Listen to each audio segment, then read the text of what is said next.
মেঘলা উনার কথা শুনে সবাই খাওয়া রেখে উনার দিকে তাকালো। এরপর উনি যা বললেন অবাক হয়ে তাকিয়ে আছে সবাই উনার দিকে। আর আমি কিছু না বুঝে তাকিয়ে আছি। আকাশ, আমরা আগামীকাল ঢাকা ব্যাক করছি। মা, ঢাকা ব্যাক করছি মানে? আকাশ, মানে আবার কি? মা, ঢাকা কেন যাব আমরা? ওই শহরে আমাদের কিছুই অবশিষ্ট নেই, সব শেষ হয়ে গেছে। আকাশ, কেন যাচ্ছি? গেলেই দেখতে পাবে। মা, আকাশ, তুই কি শুরু করেছিস? আকাশ, এ নিয়ে আর কোনো কথা বলতে চাই না আমি। কাল লাঞ্চ শেষ করে সবাই রেডি হয়ে নেবে। মা, আকাশ শুন। আকাশ, এখন আমি কিছুই বলতে চাচ্ছি না মা। আগামীকাল তোমাদের সবার জন্য একটা বড় সারপ্রাইজ অপেক্ষা করছে, বিশেষ করে তোমার জন্য মা। একটা মিষ্টি হাসি দিয়ে উঠে চলে এলাম রুমে, কিছু একটা কাজ আছে। মেঘলা, উনি উঠে চলে গেলেন। মা আর চাঁদ কেমন মনমরা হয়ে গেল। মাঝে আমি কিছুই বুঝলাম না কি হচ্ছে এখানে। সবার মন খারাপ দেখে কিছু জিজ্ঞেস করলাম না। খাওয়া শেষে যে যার মতো চলে গেল। আমি টিয়া আপুকে সাহায্য করতে চাইলাম, কিন্তু অসুস্থ বলে করতে দিল না। রুমে চলে এলাম। রুমে এসে দেখি উনি সোফায় বসে ল্যাপটপে কিছু করছে। আমি দাঁড়িয়ে ভাবছি কি করব। আকাশ ল্যাপটপে কাজ করছিল সোফায় বসে, তখন মেঘলা রুমে এলো। অনেকক্ষণ পরেও যখন কোনো মুভমেন্ট আভাস পেলাম না, তখন সামনে তাকিয়ে দেখি দরজার সামনে দাঁড়িয়ে কিছু ভাবছে। ওখানে দাঁড়িয়ে কি ভাবছো? মেঘলা, না না মা, মানে ইয়ে। আকাশ, তোমার কি স্পিকিং প্রবলেম আছে? মানে তুমি কি কথা বলতে গেলে তোতলাও? মেঘলা, কই কই না না না তো। আকাশ, তাহলে এখন তোতলাচ্ছ কেন ধমক দিয়ে? মেঘলা, উনার ধমকে চমকে উঠলাম। এই সামান্য কারণে ধমক দেওয়ার কি আছে? কিভাবে বলবো আপনাকে, দেখলে আমি ভয়ে তোতলা হয়ে যাই। আকাশ, এখনো মূর্তির মতো দাঁড়িয়ে আছো কেন ধমক দিয়ে? মেঘলা, এত ধমকাই কেন? তাহলে কি কি করব? আকাশ, ও গড, এখন এটাও একে বলে দিতে হবে কি করবে? বিরক্তি হয়ে, তুমি না অসুস্থ, শুয়ে রেস্ট নাও। মেঘলা, কিন্তু শুভ কোথায়? রাতে তো নিচে শুয়ে জ্বর হয়ে গেছে। আকাশ, তাও দাঁড়িয়ে আছে, আবার কি হয়েছে? মেঘলা, মানে কোথায় শুভ? মাথা নিচু করে। আকাশ, বেডে শুয়ে পড়ো গম্ভীর কণ্ঠে। মেঘলা চুপচাপ বেডে শুয়ে পড়লাম। ওয়াও, কি নরম। আকাশ, আবার কাজে মন দিলাম। রাতের আগে ফাইল রেডি করে পাঠাতে হবে। মেঘলা, অনেকক্ষণ শুয়ে আছি কিন্তু ঘুম আসছে না। সকাল থেকে শুধু শুয়ে ঘুমিয়ে থেকে পার করছি। এত ঘুমানো যায় নাকি? কিন্তু উনার ভয়ে উঠতেও পারছি না। আকাশ, কাজ শেষ করে বেডে তাকিয়ে দেখে মেয়েটা ঘুমিয়ে আছে বাচ্চাদের মতো। নিষ্পাপ লাগছে দেখতে। কিছু চুল মুখের উপর পড়ে আছে। আমার ওকে দেখতে সমস্যা হচ্ছে। অজান্তেই বেডের কাছে এসে ওর পাশে বসলাম। হাত যেন একাই চলে গেল ওর মুখের উপর পড়ে থাকা চুলে। সরিয়ে দিলাম চুলগুলো, সযত্নে কানের পিছনে গুঁজে দিলাম। একটা চুমু এঁকে দিলাম কপালে। চোখ গেল গলার তিলটাতে। আচ্ছা, এটাতে একটা কিস করলে কি খুব খারাপ হবে? খারাপ হবে কেন? ও আমার বিয়ে করা বউ। তিন কবুল বলে বিয়ে করছি। ঠোঁট একদম তিলের কাছে এনে আবার থেমে গেলাম। না না, এসব কি করছি আমি? কি ভাবছি আমি এসব? আমি তো ওকে কোনোদিন বউয়ের অধিকার দিতে পারবো না। আমি তো ওকে ভালোবাসি না, তাহলে কেন এসব ভাবছি? চট করে উঠে এলাম ওর পাশ থেকে। ওয়াশরুম থেকে ফ্রেশ হয়ে এসে রেডি হয়ে বেরিয়ে এলাম বাড়ি থেকে, কিছু কাজ আছে। মেঘলা, আছরের আজান শুনে ঘুম ভেঙে গেল। শুয়ে থাকতে থাকতে কখন ঘুমিয়ে গেছি মনে নেই। খেয়াল করে দেখি রুমে উনি নেই। উঠে ওয়াশরুম থেকে অজু করে এসে নামাজ পড়ে নিলাম। চাঁদ, আসবো ভাবি? মেঘলা, নামাজ শেষ করতেই চাঁদের ডাক শুনলাম। হ্যাঁ হ্যাঁ, এসো। চাঁদ, ভাইয়া কোথায়? মেঘলা, আমি তো জানি না। ঘুমানোর আগে দেখেছিলাম সোফায় বসে ল্যাপটপে কিছু করছিল। ঘুম থেকে উঠে দেখি রুমে নাই।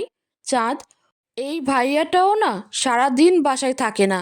কোথায় থাকে আল্লাহ জানে। আর যেটুকু সময় থাকে শুধু ল্যাপটপ নিয়ে বসে থাকে। একটা মানুষ এত পরিবর্তন কি করে হতে পারে? মেঘলা, কেন, কি হয়েছে? চাঁদ, আরে ওসব বাদ দাও, চলো তোমাকে বাড়ি ঘুরিয়ে দেখাবো। মেঘলা, আচ্ছা চলো। চাঁদ আগে বাড়ির সবার রুম দেখাতে লাগলো। চাঁদের রুম দেখে আমি অবাক। মনে হচ্ছে একটা 5 বছরের বাচ্চার রুম, টেডি দিয়ে ভর্তি। আমার রুমে একটা টেডি ছিল আমার সমান, সেটা জড়িয়ে ঘুমাতাম। বাট চাঁদের রুম দেখে মনে হচ্ছে টেডি বিয়ারের দোকান। হা হা হা হা। চাঁদ, ভাবি, তুমি হাসছো কেন? মেঘলা, কই হাসছি না তো। চাঁদ, আচ্ছা চলো মার রুমে নিয়ে যাই। মেঘলা মার রুমের দরজা থেকে দেখি উনি নামাজ পড়ে জায়নামাজে বসে তসবিহ পড়ছে। তাই আর রুমে গেলাম না। ওপরে মোট 4টা রুম। একদম পূর্ব পাশের রুম আকাশ মানে আমাদের, তারপরের রুমটা তালা দেওয়া, তারপরে মার রুম, আর শেষে চাঁদের রুম। নিচে একটা গেস্ট রুম, স্টোর রুম, টিয়া আপুর রুম, আর একটা রুমে হয়তো অন্য সার্ভেন্ট থাকে। কিচেন, ডাইনিং টেবিল আর ড্রয়িং রুম। দুতলা বাড়ি, কিন্তু অনেক সুন্দর আর দামি ফার্নিচার দিয়ে সাজানো। চাঁদ, এবার গার্ডেনে চলো। মেঘলা, আচ্ছা। বাড়ির বাইরে থেকে বাড়ির ডিজাইনটা আরও বেশি সুন্দর লাগছে। চারিদিকে গাছপালা দিয়ে ঘেরা। বাড়ির সামনে দুপাশে ফুলের বাগান, মাঝখানে রাস্তা বাড়িতে ঢোকার। একপাশে একটা সুইমিং পুল, একটু ভেতর একটা গোল টেবিল, উপরে ব্যাঙের ছাতা, চারপাশে বসার জায়গা।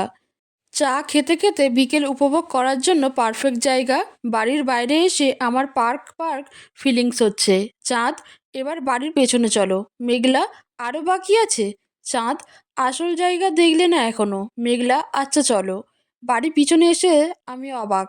নানা রকম ফলের গাছ, পেয়ারা দেখে মুখে জল এসে গেছে। চাঁদ, পেয়ারা? খুশি হয়ে ডাক দিলাম। চাঁদ, তোমার পছন্দ বুঝি? মেঘলা, খুব।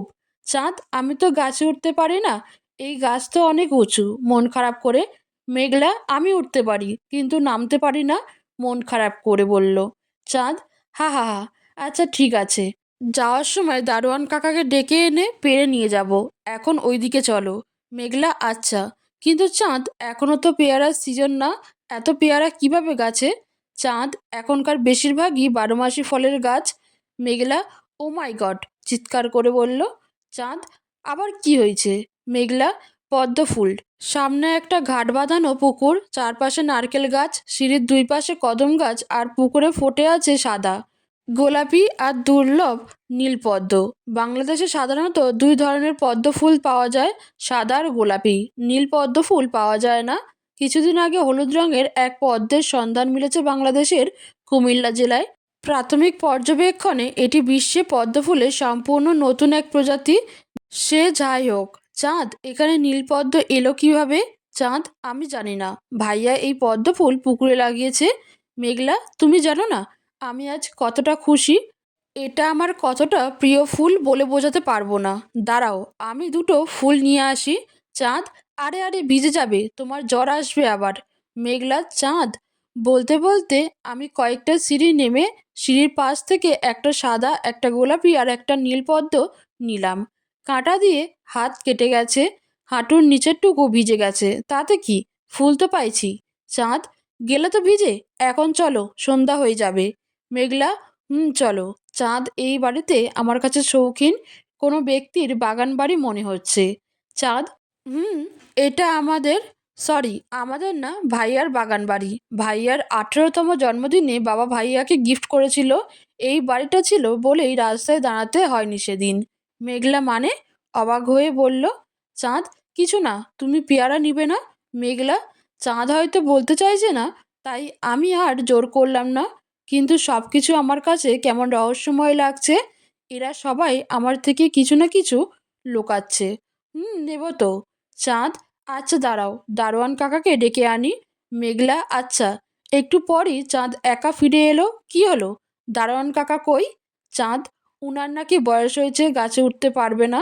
এখন চলো, কাল একটা ব্যবস্থা করব। মেঘলা, না না, পেয়ারা যখন দেখেছি আজই খাবো। তুমি ফুলগুলো রাখো, আমি উঠছি। চাঁদ, আরে তুমি না নামতে পারো না? তারপরও তোমার ড্রেস অনেকটা ভিজে গেছে, পিছলে পড়ে যাবে। মেঘলা, কিচ্ছু হবে না, তুমি শুধু দেখো না। চাঁদ, আরে। মেঘলা, গাছে উঠতে লাগলাম। আসলে আমি যেটা একবার ঠিক করি করব, তবে সেটা করেই ছাড়ি। উঠে পেয়ারা পাড়তে লাগলাম। চাঁদ, ভাবি ওইটা দেখো পাকা। মেঘলা, এটা? চাঁদ, আরে না না, আরও একটু সামনে। আকাশ গাড়ি গ্যারেজ থেকে বাড়িতে ঢুকবো তখনই চাঁদের গলার শব্দ কানে এলো। মনে হচ্ছে বাড়ির পেছন দিক থেকে চেঁচিয়ে কিছু বলছে কাউকে। এই সময় চাঁদ বাড়ির পিছনে কি করছে? কৌতূহল বশত ওইদিকে গেলাম। এখানে এসে আমার চোখ কপালে। মেয়েটা গাছে উঠে পেয়ারা পাড়ছে, আর চাঁদ নিচ থেকে দেখিয়ে দিচ্ছে। আমি মনে হয় প্রথম পুরুষ, যে বিয়ের পরের দিন বউকে গাছে উঠে পেয়ারা পাড়ছে দেখেছি। কি সৌভাগ্য আমার। চাঁদের কাছে গেলাম। এসব কি হচ্ছে চাঁদ? রেগে ধমক দিয়ে বললাম। চাঁদ, ভাইয়া, আসলে মেঘলা। উনার গলার শব্দ পেয়ে নিচে তাকালাম। উনি তো দেখি অনেক রেগে গেছে। ভয়ে কাঁপতে লাগলাম। অন্যমনস্ক হতেই পা ফসকে গেল। আকাশ মেঘলার গলা পেয়ে আমি আর চাঁদ পিছনে তাকিয়ে দেখি মেঘলা পড়ে গেছে। চাঁদ, ভাবি। দুর্ভাগ্যবশত সিনেমার নায়কের মতো আকাশ মেঘলাকে ধরতে পারেনি। সে চাঁদের সাথে কথা বলছিল আর আমাদের মেঘলামণি পড়ে গেছে নিচে। মেঘলা, ও মা গো, আমার পা ভেঙে গেছে গো। পা ধরে চিৎকার করে কান্না করছি। প্রচণ্ড ব্যথা করছে পায়ে। চাঁদ, দেখি কোথায় ব্যথা পেলে। মেঘলার কাছে গিয়ে পা ধরে। মেঘলা, ও আল্লাহ গো। চাঁদ, পা ধরতেই ব্যথায় চিৎকার করলাম। চাঁদ, বলেছিলাম আমি, উঠো না, এবার ঠেলা সামলাও। আকাশ, ওদের কাছে গেলাম, দেখি কি হয়েছে। মেঘলা পা ধরতে গেলে। মেঘলা, এ কি, আপনি আমার পায়ে হাত দিচ্ছেন কেন? আমার পা হবে। আকাশ, চাঁদ দিল, তাতে পা হবে না? চোখ গরম করে তাকালাম মেঘলার দিকে। মেঘলা, আসলে কারো পায়ে হাত দেওয়া ঠিক না। আর চাঁদ আমার থেকে বয়সে ছোট। আর আপনি কত বড়, আমার স্বামী। আপনি পায়ে হাত দিলে আমার পাপ হবে। আকাশ, তোমার জ্ঞানের কথা তোমার কাছে রাখো, যত সব।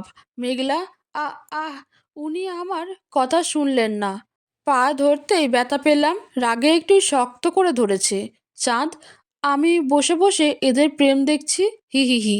আকাশ, ধরাটা একটু শক্ত হয়ে গেছে তাই ব্যথা পেয়েছে। দেখে তো মনে হচ্ছে মচকে গেছে।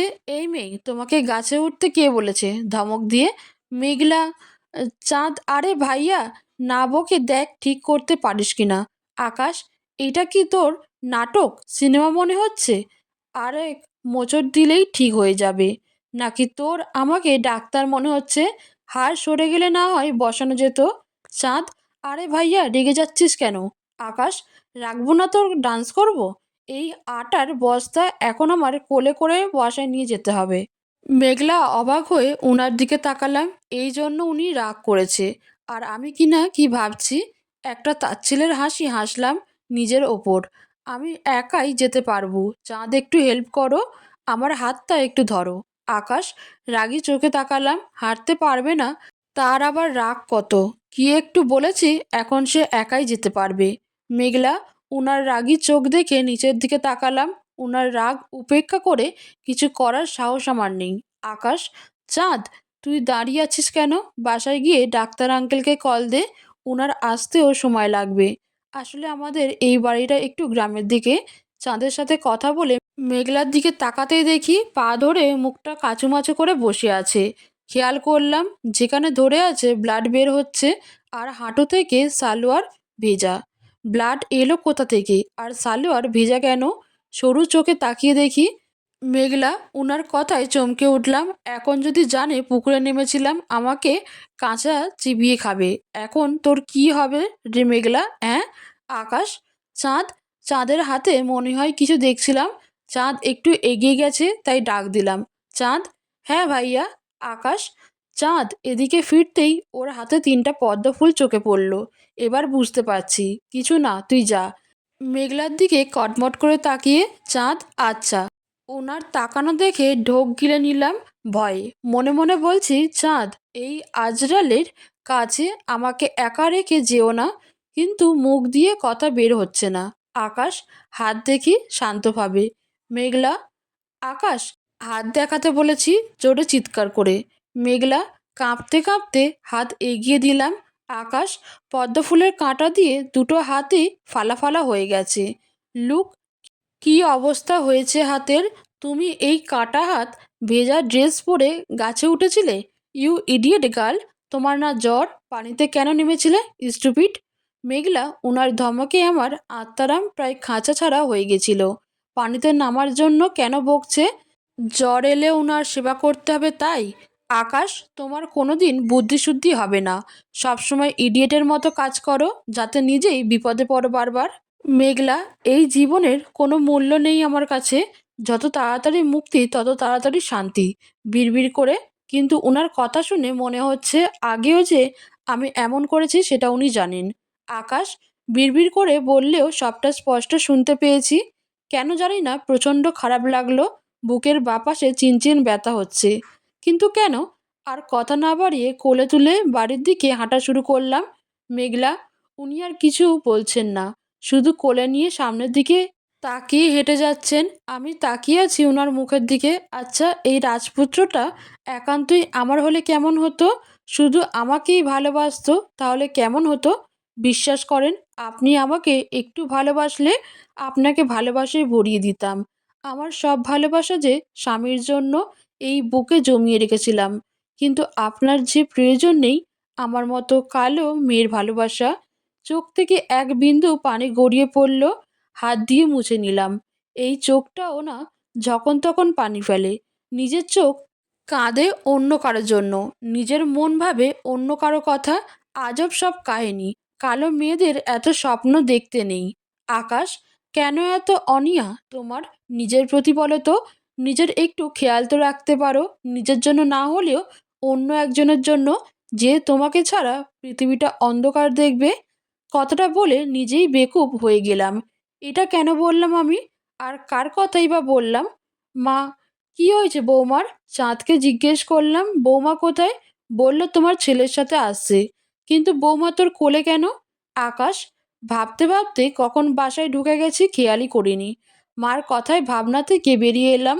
তোমার আদরের নতুন বৌমা পুকুরে নেমে পদ্মফুল আনতে গিয়ে হাত কেটে ড্রেস ভিজে উঠে এসেছে। আবার সেই কাটা হাত আর ভেজা ড্রেস পরে পেয়ারা গাছে উঠে পেয়ারা পাড়তে গিয়ে পড়ে গেছে। আর পড়ে যাওয়ায় পা মচকে গেছে। মেঘলা, বাইরে গিয়ে ভুলেই গিয়েছিলাম আমি নতুন বউ। বাড়ির মতো মনে হয়েছিল। এখন কি যে লজ্জা লাগছে। সবাই কি ভাবছে নতুন বউ কি বেহায়া? লজ্জায় যখন আমার কান্না পাচ্ছে।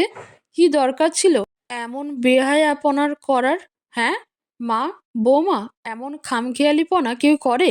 হালকা ধমক দিয়ে বলে। মেঘলা অসহায় মুখ নিয়ে মার দিকে তাকালাম।